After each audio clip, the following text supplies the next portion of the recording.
Michael, there's also been some major changes taking place in the finance industry, and those changes could have big impacts on investments and dispute resolutions. So tell us what's happening on that front. Sure, Sarah. So this is something that's near and dear to my heart. I work and I represent a lot of investment fraud victims, regular people, Main Street investors. And you're seeing a significant shift that frankly most people are not even recognizing, most people are not talking about. And it's very subtle, but it's extremely significant. And what's happening is the traditional model in the financial services industry is brokers, brokerage firms, but it's shifting away now to registered investment advisors.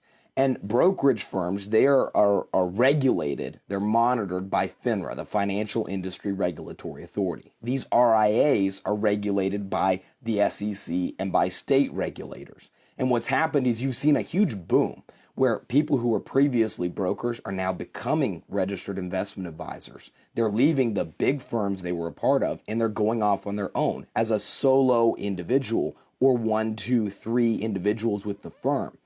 And investors, Main Street investors, don't understand the difference of this. So you see a lot of very, very small firms where the regulations are not as consistent, where the compliance systems are not as consistent. And this is creating a number of issues and problems for investors. You're actually seeing there's 14,000 registered investment advisors. Today, there's only about 3,500 or less brokerage firms. So the shift is significant, and there's a lot of reasons for it and a lot of regulatory arbitrage that's happening. So we're hearing that there's something like $110 trillion being managed by these RIAs, is what we're calling them.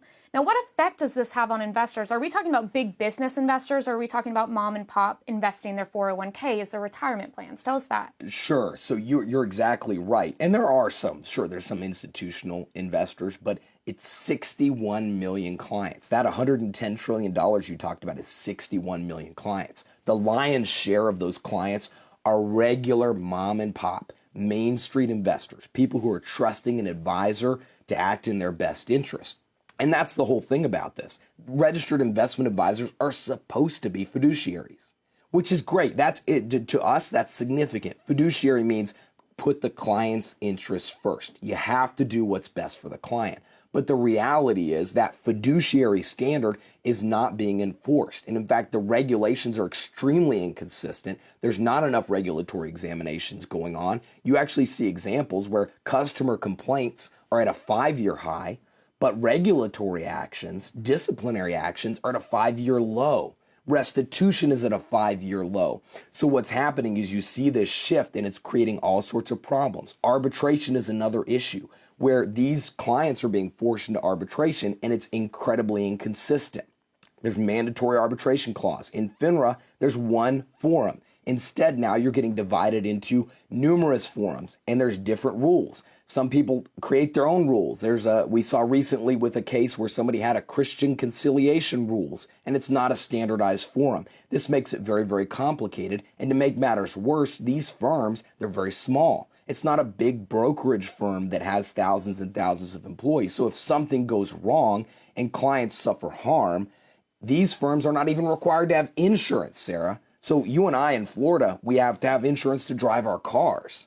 But these registered investment advisors who are managing trillions, tens of trillions of dollars of retirees' money, if they get sued, if they do something wrong, if they make faulty recommendations, they don't have to have insurance and they don't necessarily even have to pay the award, which is a huge issue. So these issues need to get addressed. Very significant, and I hope you continue to address them.